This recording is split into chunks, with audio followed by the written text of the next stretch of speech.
The idea sounds perfect on paper. The plenum, a mass assembly where every citizen gathers in one space, speaks their mind, and votes with exactly equal weight.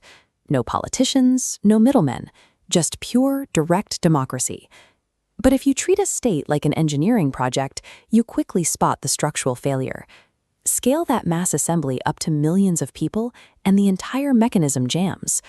Modern societies process data, trade, and logistics in milliseconds. If you rely on thousands of people debating every single routine decision from noon to night, a process that should take an hour stretches into several lifetimes of the universe. While the assembly model gives everyone a voice, its severe processing lag makes it mathematically incapable of running a modern state on a functional timeline. We have to design a different machine. This animated diagram shows the mathematical flaw built into that traditional voting model: simple majority rule. Look at this population block split into two camps. The 51% majority wins and expands to control 100% of the decision space. The remaining 49% is mathematically guaranteed to be ignored entirely, over and over, on every ballot measure. That constant alienation behaves like friction in an engine. When half the population permanently loses their agency, they accumulate political frustration until they actively reject the entire operating system of the state. Simple majority rule is a structural bug. It creates a dictatorship of the 51%. To fix this, we need to engineer a representative model that allocates power proportionally. Shifting to a representative system creates a new mechanical hazard. If anyone can run for office, charismatic novices with zero administrative experience can hijack the highest levels of government. This diagram shows a solution called the meritocracy filter. This is a tiered verification protocol designed to mathematically separate raw ambition from verified competence, acting as a strict gateway to power. The core rule is absolute. Running a national government cannot legally be a citizen's first job in public service. By requiring objective proof of capability before granting authority, the system blocks populists from using mere popularity as a substitute for operational ability. The state is treated as a high-stakes engineering environment. Unverified, untrained operators are structurally locked out of the control room. To even appear on a national ballot, a candidate must present verifiable proof of successful public service at the municipal or provincial level. Look at this map of Serbia.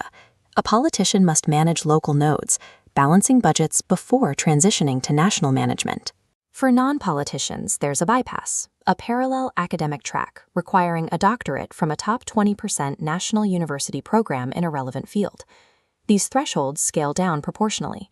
A candidate for a mid-level office faces mid-level requirements, maintaining calculated, objective standards at every single tier of government.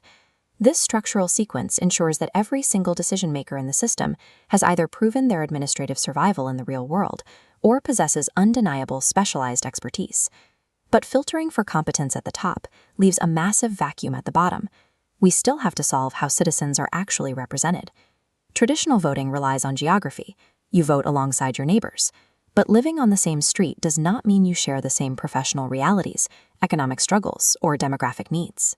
A geographic system takes the highly specific needs of specialized sectors, like railway workers or scientists, and dilutes their voting power across broad, randomly distributed regional populations.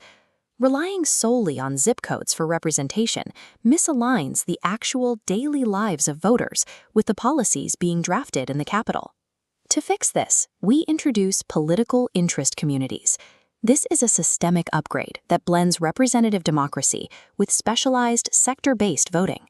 Instead of voting as residents of a city, citizens vote within professional groups like academics, engineers, or retirees.